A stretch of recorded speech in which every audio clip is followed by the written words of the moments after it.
हाँ, अगला सवाल है कि त्रिभुज ए बी सी में माध्यिका ए डी है, तो सिद्ध करें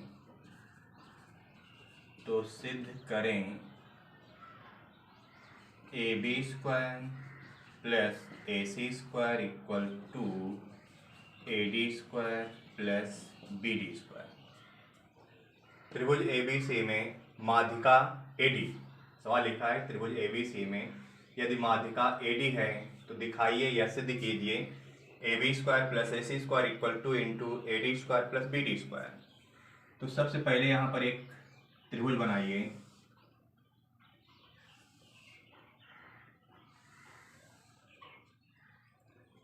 त्रिभुज ए बी सी, माध्यिका ए डी, माध्यिका शीर्ष से सम्मुख भुजा के मध्य बिंदु को मिलाने वाली रेखा माध्यिका कहलाती है।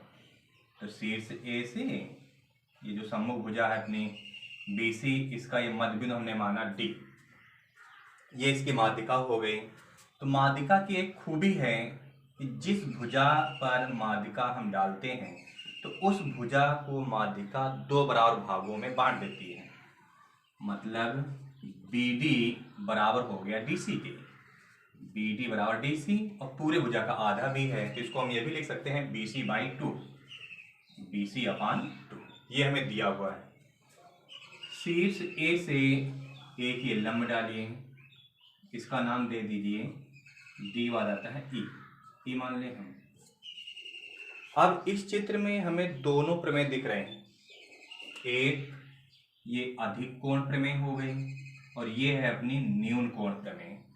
ठीक है, तो लिखिए त्रिभुज BDA में, ये तो हमें ये साधारण प्रतिज्ञा हो गई। अब लिखिए इधर ये सिद्ध करना है A B square plus A C square equal इतना। अब हल करेंगे हम, तो लिखते हैं त्रिभुज BDA में, त्रिभुज BDA में कोण BDA बराबर अधिक कोण। ठीक, तो अधिक कोण प्रमेय क्या है?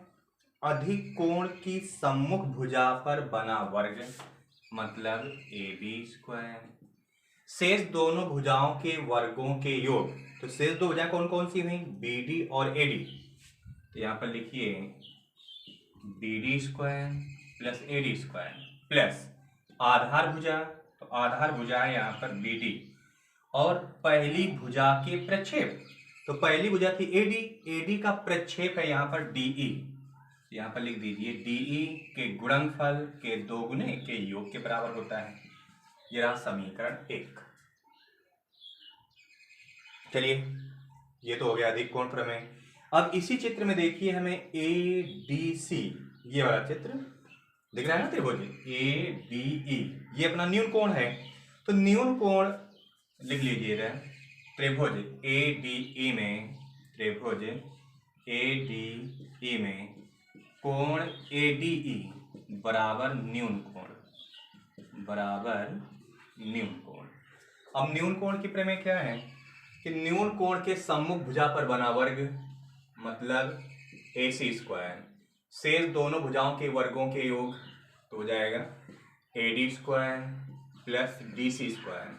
उसमें से आधार भुजा, तो आधार भुजा है DC और पहली भुजा का प्रक्षेप, पहली भुजा थी AD का प्रक्षेप है DE, या लिख दीजिए DE के गुणनफल के दोगुने के अंतर के बराबर होता है। जबकि यहाँ पर दिया हुआ है BD बराबर DC, तो हम DC की जगह BD भी लिख सकते हैं। AC² AD² प्लस BD² - 2, जहाँ DC रखा है वहाँ पर BD रखिए, क्योंकि BD बराबर है DC के, तो BD इंटू DE समीकरण दूसरा। अब समीकरण 1 और समीकरण 2 दिए, समीकरण 1 धन 2 किया, तो AB² plus A C square, और यहाँ देखिए एक ए डी हो जाएंगे 2AD स्क्वायर, एक बी डी 2BD स्क्वायर, ये प्लस का 2BD है, ये माइनस का 2BD, ये कट जाएगा। इन दोनों से हम 2 कर लेंगे कॉमन, तो AD square plus BD square, यही हमें सिद्ध करना था।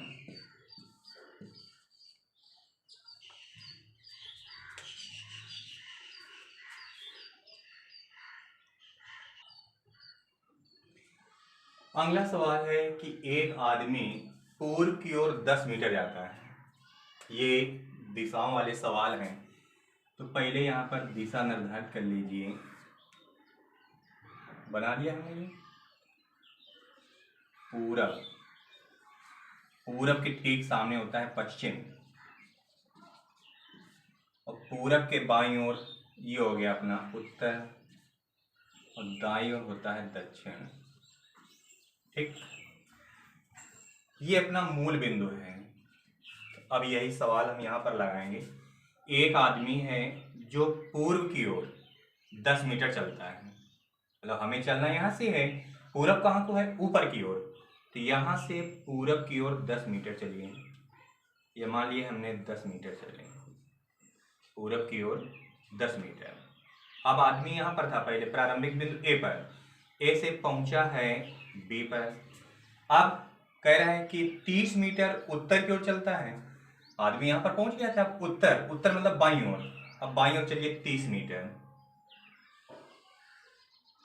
ये दूरी चली गई 30 मीटर।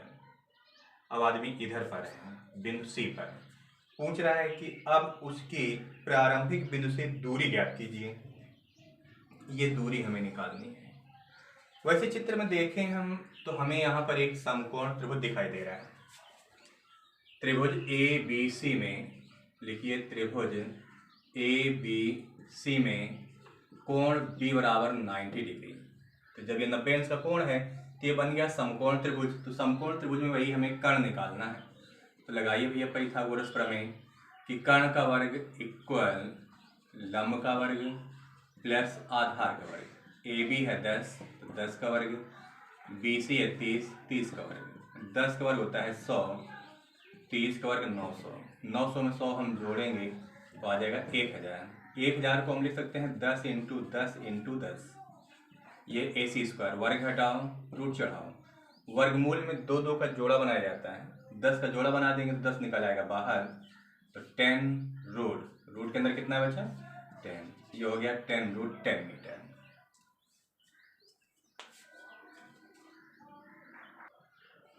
अगला सवाल है कि सिद्ध कीजिए कि समचतुर्भुज की भुजाओं के वर्गों का योग। तो सबसे पहले यहाँ पर एक समचतुर्भुज बना लीजिए, समचतुर्भुज जिसकी चारों भुजाएं बराबर हों। ये आ गया समचतुर्भुज ABCD। यहाँ पर हमें जो सिद्ध करना है कि समचतुर्भुज की भुजाओं के वर्गों का योग। तो इसकी भुजाएं 4 हैं, AB, BC, CD और DA। लिखिए इधर AB का स्क्वायर प्लस BC का स्क्वायर प्लस CD का स्क्वायर प्लस DA स्क्वायर। भुजाओं के वर्गों का योग उनके विकर्णों के योग के बराबर होता है, ये हमें सिद्ध करना है। विकर्ण है AC और BD, तो यहाँ पर लिख दीजिए AC square plus BD square, ये हमें सिद्ध करना है। ठीक, लिखिए सबसे पहले लिखेंगे हम ज्ञात है। ज्ञात क्या है कि समचतुर्भुज के विकर्ण एक दूसरे को समकोण पर समद्विभाजित करते हैं। ये विकर्ण एक दूसरे को बिंदु O पर प्रच्छेदित कर रहे हैं। तो यहां से हमने अभी बताया कि समचतुर्भुज के विकर्ण एक दूसरे को समकोण पर समद्विभाजित करते हैं, समकोण पर समद्विभाजित करते हैं मतलब एक दूसरे को बराबर भागों में बांटते हैं। मतलब OA बराबर है OC के, OA बराबर OC। इसी प्रकार BD मतलब OD बराबर है OB के। तो यहाँ पर लिख दीजिए OB बराबर OD। इसको हम ये भी लिख सकते हैं कि पूरी भुजा का ये बिंदु आधा होगा, मतलब OB BD का आधा है। तो इसको हम लिख सकते हैं BD/2 और इसके स्थान पर लिखा जा सकता है AC/2। ये हमें ज्ञात है, ये सिद्ध करके लाना है। लिख दीजिए इसको भी सिद्ध करना है।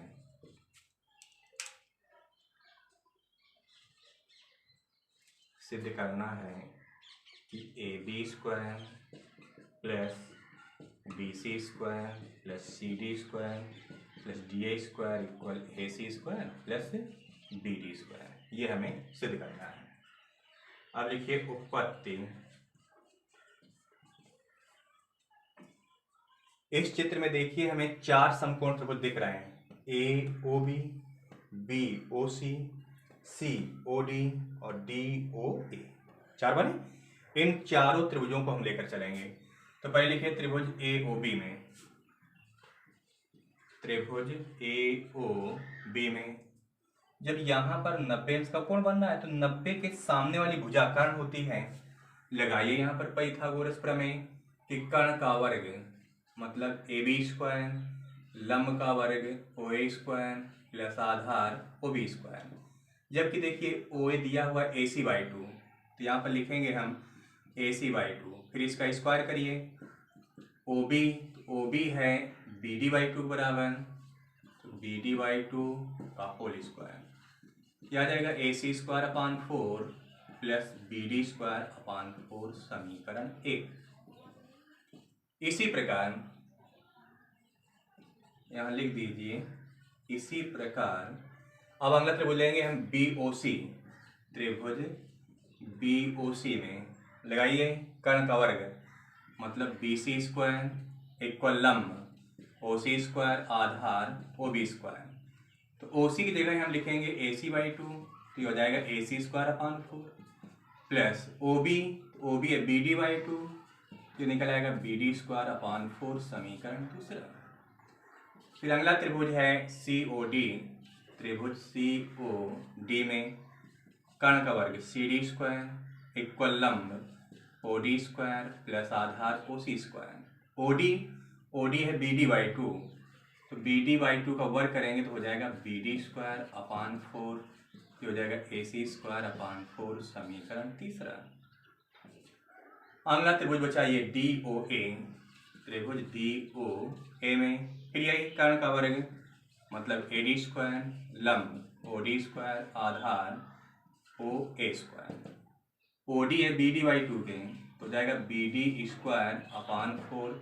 OA है AC/2, तो आ जाएगा AC²/4 समीकरण 4। अब इन चारों समीकरणों को जोड़ दीजिए। समीकरण 1 धन 2 धन 3 धन 4 किया, ठीक। तो ये निकल आएंगे AB² BC² CD² और AD²। अब यहाँ पर देखिए 1 AC 2 AC 3 AC 4 AC 4 AC²/4। इसी प्रकार 1 BD 2 BD 3 BD 4 BD 4 BD²/4। 4 से 4 कटे, 4 से 4 कटा। यही हमें सिद्ध करना था। AB² plus BC² plus CD² plus AD² equal AC² और प्लस BD²।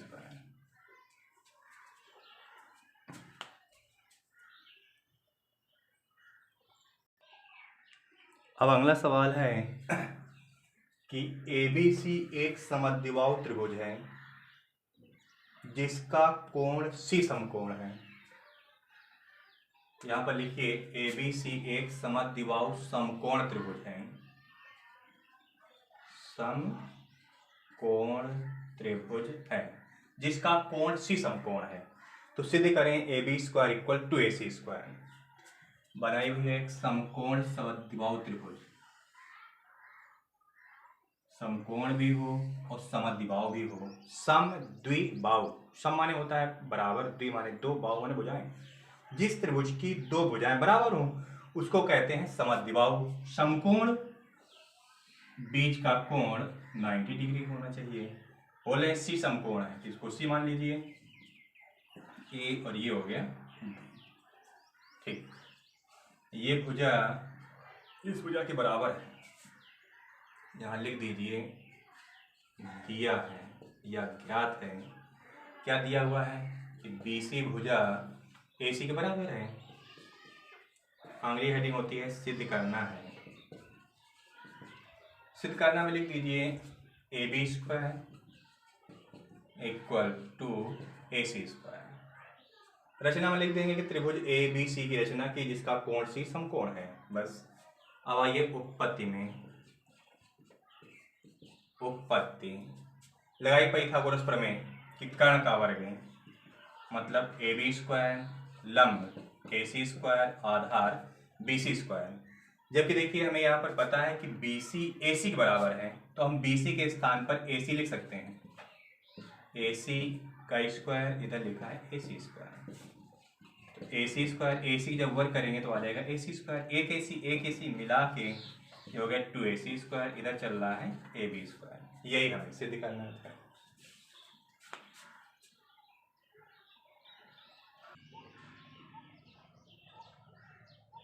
सवाल है त्रिभुज एबीसी एक समकोण त्रिभुज।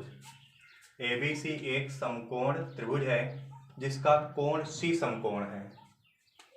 बना लीजिए यहाँ पर एक समकोण त्रिभुज।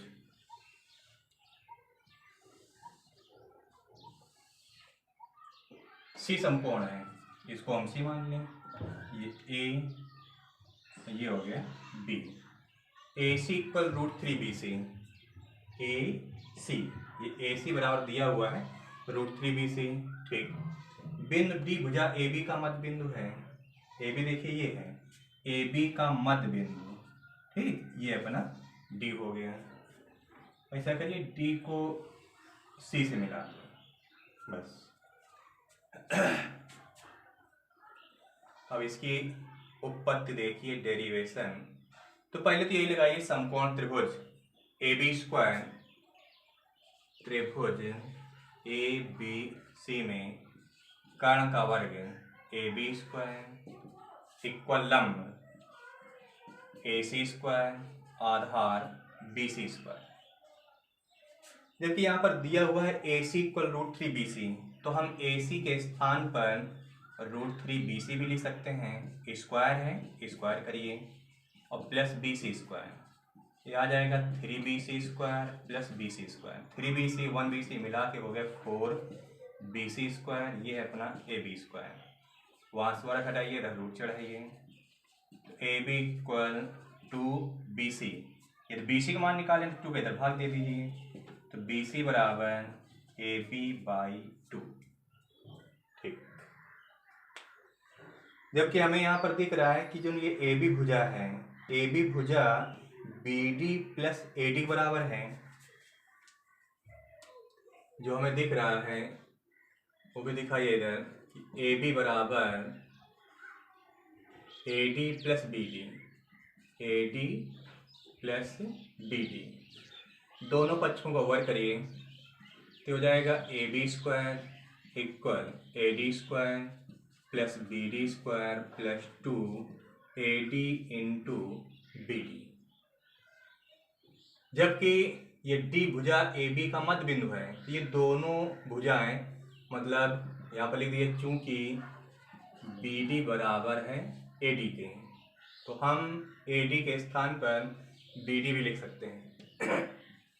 तो लिख दीजिए इधर A B square equal A D बराबर है बी डी के, तो यहाँ पर लिखो B D square plus B D square plus 2 A D के स्थान पर B D into B D. 1 2, ये हो गया 2bd square plus 2bd square. 2bd मिला के 4bd स्क्वायर। ये अपना ए बी स्क्वायर, वर्ग हटाओ रूट चढ़ाओ, ए बी इक्वल 2bd।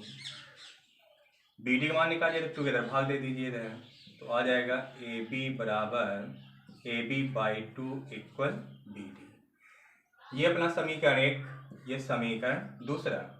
यहाँ देखिए ए बी बराबर 2bc है, इधर ए बी बराबर 2BD, तो समीकरण 1 और 2 से इनका मान AB/2 की जगह हम BC भी लिख सकते हैं। लिख दिए समीकरण 1 व 2 से AB/2 किसके बराबर, BC के। तो क्या हम AB/2 जगह BC नहीं ले सकते हैं आके? तो यहाँ रखिए BC बराबर BD। अब देखो ये BC भुजा किसके बराबर है, BD के। ठीक, तो अब ये भुजा इस भुजा के बराबर है, चूंकि BC बराबर है BD के और BD बराबर है DC के बराबर CD। तो जिस त्रिभुज की तीनों भुजाएं बराबर हों, जिस त्रिभुज की तीनों भुजाएं बराबर हों, उस त्रिभुज को कहते हैं समबाहु त्रिभुज। अतः त्रिभुज BDC, त्रिभुज BDC तीनों भुजाएं बराबर निकली, तो ये बन गया अपना समबाहु त्रिभुज। अतः त्रिभुज BDC समबाहु होगा। इसलिए ABC, ये जो बीच का कोण है, ये तीनों कोण अपने बराबर बराबर आएंगे। तो बराबर बराबर मतलब कि समबाहु त्रिभुज का प्रत्येक कोण 60 अंश का होता है। तो इसलिए कोण ABC बराबर 60 अंश होगा। यही हमें सिद्ध करना था।